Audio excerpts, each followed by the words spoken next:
I want to talk about something we all encounter: patients blaming you when things go wrong, even if it's nothing you've done wrong. It's a tough spot to be in, but understanding why this happens can help you handle these situations better. Hi, I'm Gabby, and this video is another in my series of what to do when patients behave badly. So why do patients blame you? First off, when something doesn't go as expected, the first instinct for many people is to ask, so whose fault is this? It's not a logical reaction, it's instinctive. This immediate search for someone to blame is our brain's way of making sense of the situation and regaining control. Brené Brown, in her book Rising Strong, explains that blame gives us a sense of control. Control makes us feel safe. When patients blame us, it's often their way of coping with discomfort and pain.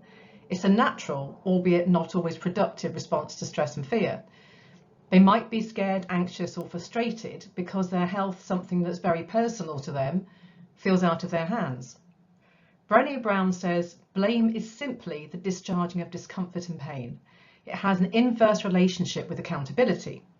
So in other words, the more someone blames, the less they are looking at their own role in the situation. It's a way to discharge anger and discomfort, shifting it onto someone else. And unfortunately, often that someone is you. Understanding this can be powerful. It doesn't make it okay for patients to take their frustrations out on you, but it helps us see where they're coming from. They're scared, they're in pain, and they're looking for a way to feel safe again. So what can you do to minimize the blame game effect on you? Well, self-soothing by reaching for a piece of cake the size of your own head. That's certainly one option, maybe, but it's probably not a long-term solution, is it? So what can you do? First off, let's talk about how you respond when someone's using you as their emotional punch bag. Don't get defensive. It's a natural reaction because you want to defend yourself, which is normal, but it won't help. It won't help in a conflict situation. So take a deep breath, stay calm and composed, and disarm them with warmth and empathy. Show them that you genuinely care and that you're here to help. Next, there are 4 useful skills you can employ to make a difference. Let's see what these are.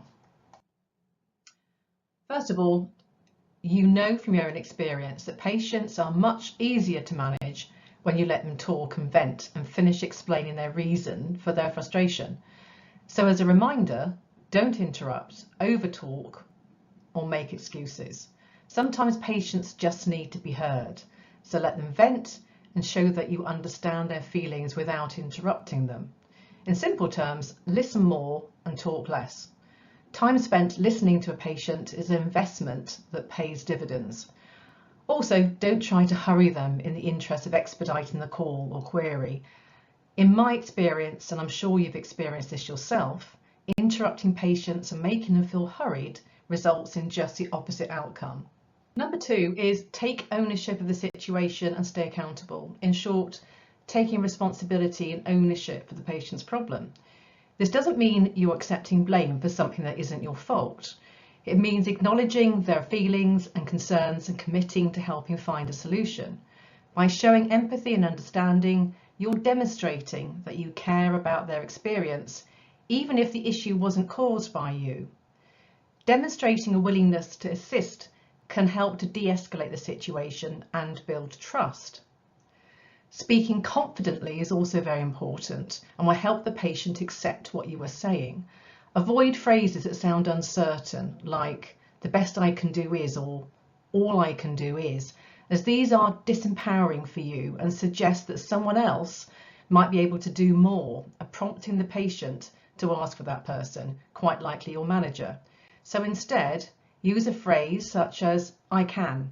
I can is assertive and confident and will give the patient the message that they are in good hands.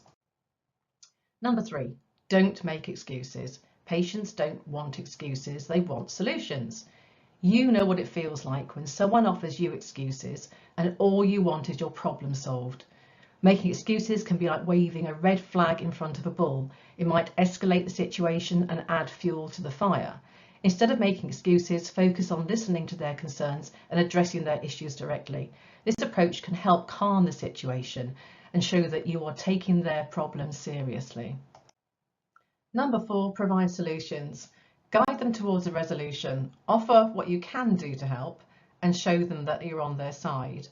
Offering solutions, even if the solution isn't exactly what they wanted, gives them a sense of choice, and choice helps to give a sense of control, which ultimately leads to de-escalation.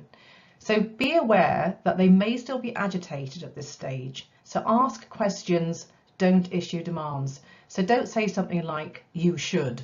Instead, try a phrase such as, have you tried? Or, can I make a suggestion? What I suggest is, or, this is what other patients have found useful in this situation. So in summary, it's about taking responsibility, taking ownership for the situation, responding calmly with empathy, not getting defensive, letting them know that you're here to help. It sounds obvious, but I think when people are frustrated and angry, they forget that. Don't interrupt, overtalk or make excuses. It would just make things worse. Listen more than you talk and provide solutions. And if a patient is blaming you for something that isn't your fault, try these tips to keep things calm. Firstly, acknowledge their feelings. Let them know that you get why they're upset. Try say something like, I realise this must be frustrating for you, or I want to get to the bottom of this just as much as you do. Clarify the situation. Explain in a friendly way what you can do. Offer alternatives. Suggest other resources or steps they can take. Help them make their own choices. And reassure your support. This way you're showing empathy, setting things straight and offering a way forward. It helps keep things calm and supportive for everyone involved. And finally, although it might feel very personal in the moment, remember it isn't personal. The blame game is not about you. It's a natural, albeit not always very productive, response to stress and fear. By staying grounded and compassionate, you can navigate these challenging interactions and help your patients feel more at ease. So thank you for watching. If you found this helpful, please like, share, comment below with your own tips and experiences. I'd love to hear from you, and I invite you to subscribe or connect so you'll always know when I release a new training video. See you next time.